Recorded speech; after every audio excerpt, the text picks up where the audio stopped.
Hey everybody, thanks for tuning in to Rottweiler Performance Garage. Today we're going to show you how to install the KTM 690 Enduro Rottweiler Intake system. Out of all the bikes we've designed intakes for, this is probably the easiest to install. We're still going to make a video for you and walk you through step by step, so follow us and we'll show you how. First thing we're going to do is locate the seat pull right here. Pull that and pop the seat off. Now we're going to remove the fairing screws right here, so it's either an 8mm or a T30 Torx, and there's just two of them. And you're going to want to pull the rear out of its clip right here, and it'll slide up and off. Okay, now we're going to remove the two screws from the regulator rectifier. And the only point of doing this is so you can get to an airbox screw that's hidden behind it. So what we're going to do is pull these two bolts out, pull this down, and there's a little bit of wiring harness. You can just move that to the side. Then we're going to get in through here, and there's one more screw, same size. It's either an 8mm or a T30 Torx. And we'll get it with a magnet right through that hole. Right there. Now we can put the regulator rectifier back on.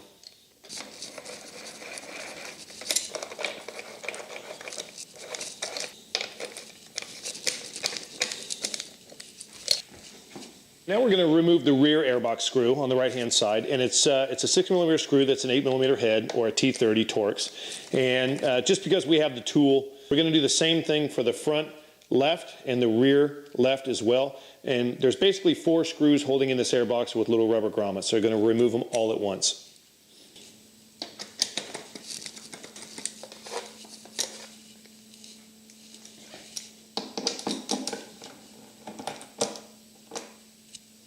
Okay, now what we're looking for is the forward band clamp on the throttle body boot. So there's 2 band clamps. There's one towards the rear of the bike, and there's one towards the front that you can see right here. Now we're going to pull the crankcase breather off of this right here. This will come out with the airbox, and we're going to transfer this to the base plate of the Rottweiler intake system. Okay, next we're going to remove the temperature sensor right here, and a lot of times this zip tie just pops off just like I did right there, and then you just want to depress this right here and pull this out and lay this aside for now.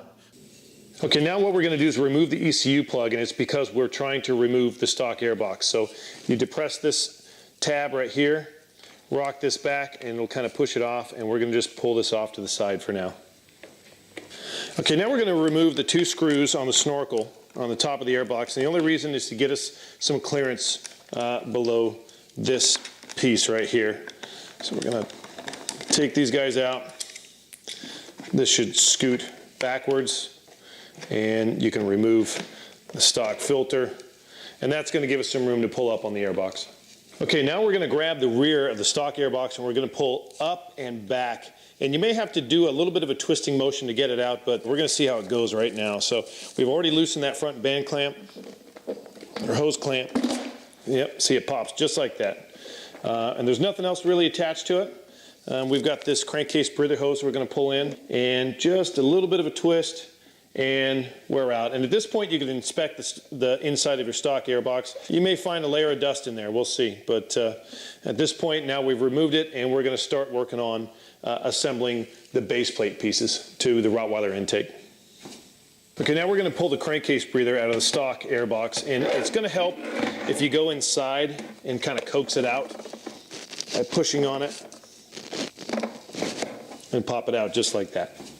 Now we're going to use a T20 Torx, and we're going to remove the stock temperature sensor from the airbox. You're not going to reuse these screws, so you can cast those aside for now.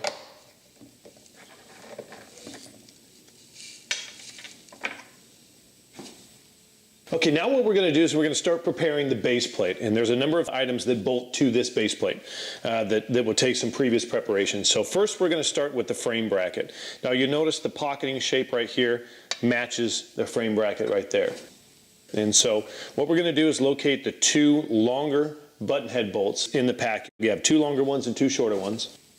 We're going to get the 2 longer ones, and we're going to insert them from this side through to this side.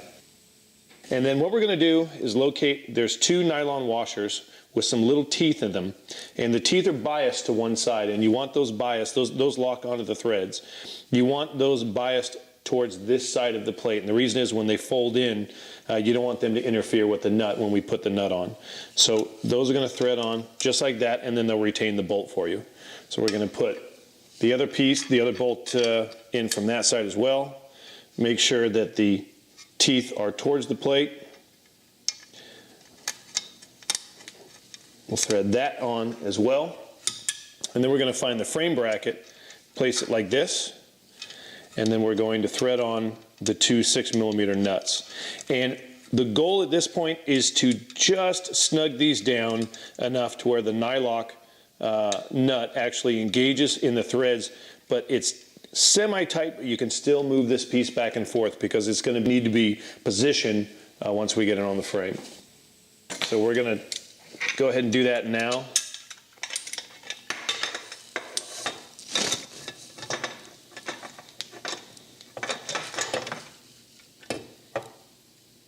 And just till it barely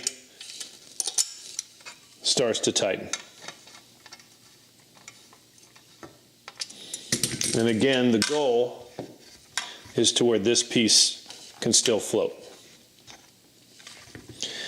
Now that we've attached that part, we're going to work on the velocity stack. So this velocity stack is included in the kit, and we've pre-installed this viton O-ring on this side of the velocity stack, so it's the bell mouth side of the velocity stack. So that O-ring in the kit is going to go around on this flange here, and that O-ring is going to fit down inside this groove right here. So now we're going to, with the O-ring on, and make sure the O-ring doesn't get caught in this concave part right here on the velocity stack. So now we're going to insert that from the bottom through to the top, and then we're going to rotate it until the holes align. Once the holes align, we're going to start to insert the 3mm flathead bolts through in this direction like so. Once those are all installed, we're going to thread the nuts on from the back side and tighten it down in a circular pattern.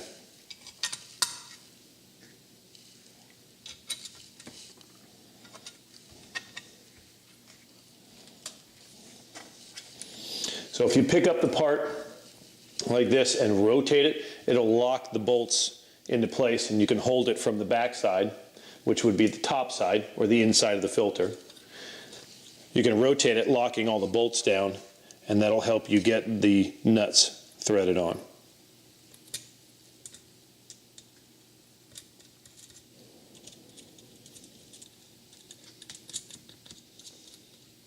Now that all the nuts are threaded on, we can tighten this in a circular pattern completely. There's no reason to leave this semi-loose like these ones. We're going to tighten these down.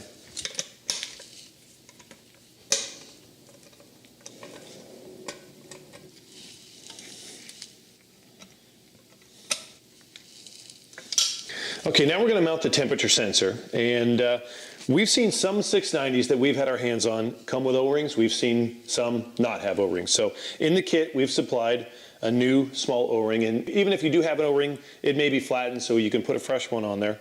Install the O-ring, and you're going to want the locking tab for the connection pointing to the outside.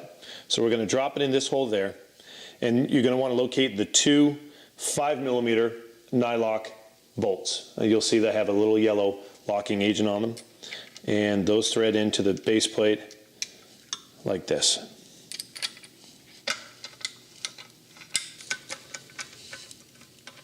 Okay, next we're going to install the crankcase breather through the bottom of the base plate here, and it's going to come up on this side here, so there's a little bit of a recess here.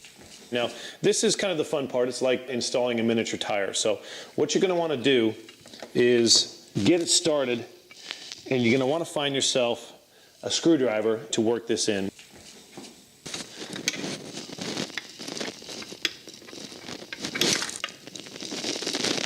Maybe just take small bites like changing a tire. You'll be able to get it in there.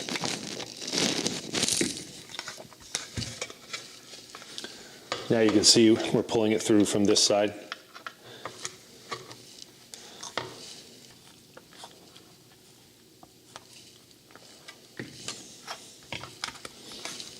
Now we've pulled it through on this side, and we're going to point the crankcase breather hose in this direction.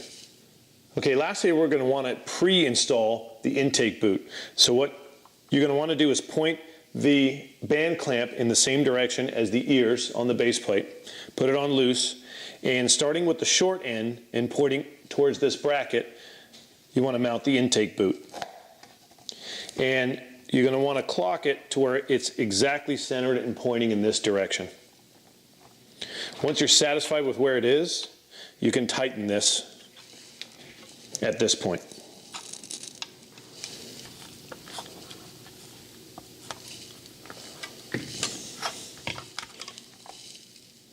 Okay, to recap, this is your final assembly. So the temperature sensor is in here with the new O-ring, and that's tightened down.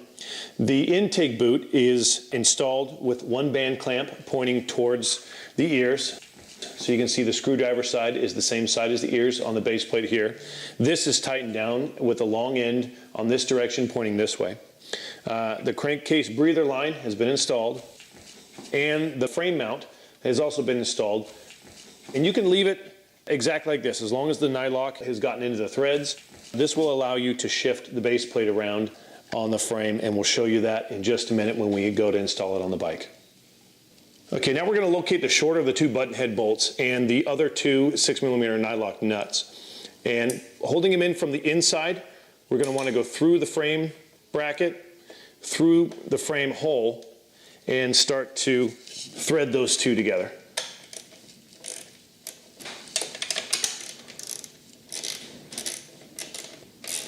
And now we're going to repeat the same process on the other side.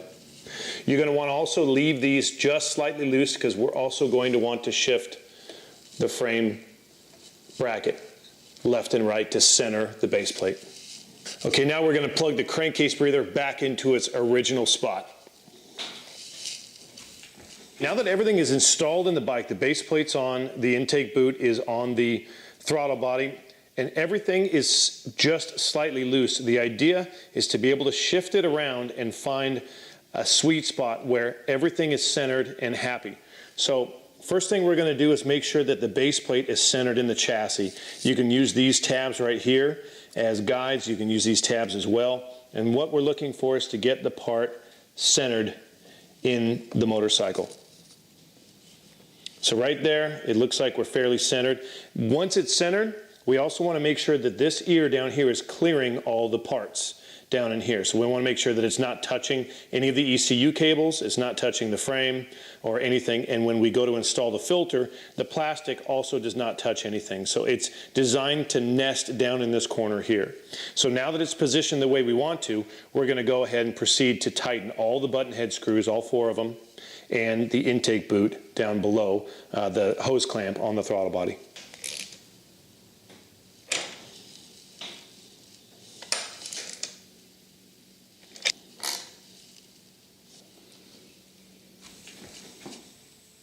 Okay, now we're ready to install the filter element itself. Now for video purposes, I have not oiled this so I can handle it. So with every filter comes oiling instructions. Make sure to follow those closely. Once this element is oiled, you're ready to install it. You're also going to want to make sure to oil the base plate gasket here with the same oil that you use on the filter.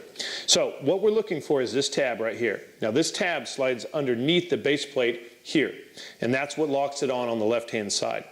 So what we're going to want to do is place the filter down on top of the base plate, shift it to the left, push it down, and shift it to the right. And you'll know it's locked properly when it won't rock up this way. If it's not done properly, it will do this. That is not good. So shift it to the left, push it down, shift it to the right, you know it's locked on. Then we're going to push the ears of the filter over the ears of the base plate, grab the D-rings, push them down, and twist until they lock in like that. Push the D-ring forward, same thing with the forward ear, click, push them forward, and now the filter is locked on the base plate, and if you've done it properly, it won't go anywhere. It's solid as a rock.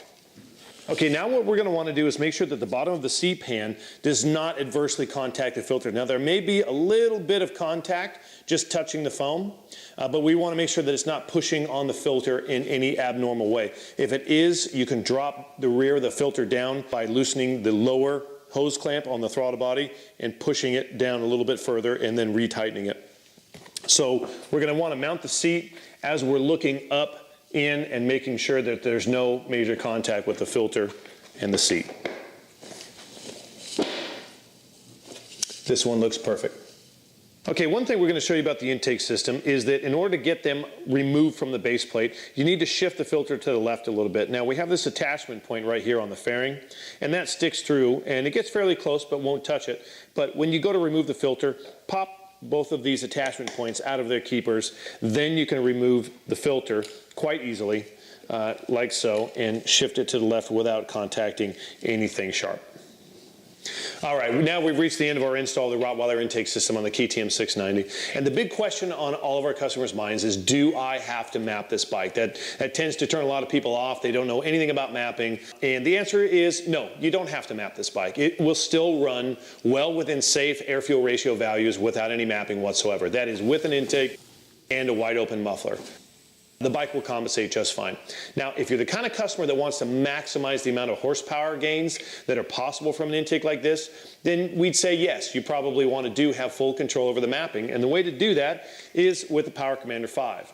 At Rottweiler Performance, we sell Power Commander 5s pre-mapped for you if you desire. So if you buy one from us, leave in the comments that I'd like this map or that map in it, and we can put them in there for you. It'll come with a certificate with your name on it, serial numbered, signed, plug and play, ready to go. So if you're concerned about mapping, don't be. We can take care of you. You can put the intake on and do nothing at all. Or if you want to make the most power, get a Power Commander 5 from us. If you want to run 2 maps simultaneously and switch back and forth, buy a DynoJet map switch from us, and we can set it up with 2 different maps. One of them with ignition advance and one of them without ignition advance. And that's good for another couple horsepower. So mapping is not as scary as you think. We know a lot of customers are intimidated by it, but honestly, you don't have to do any mapping at all. But if you decide it's within your budget to do so, then we have answers for you.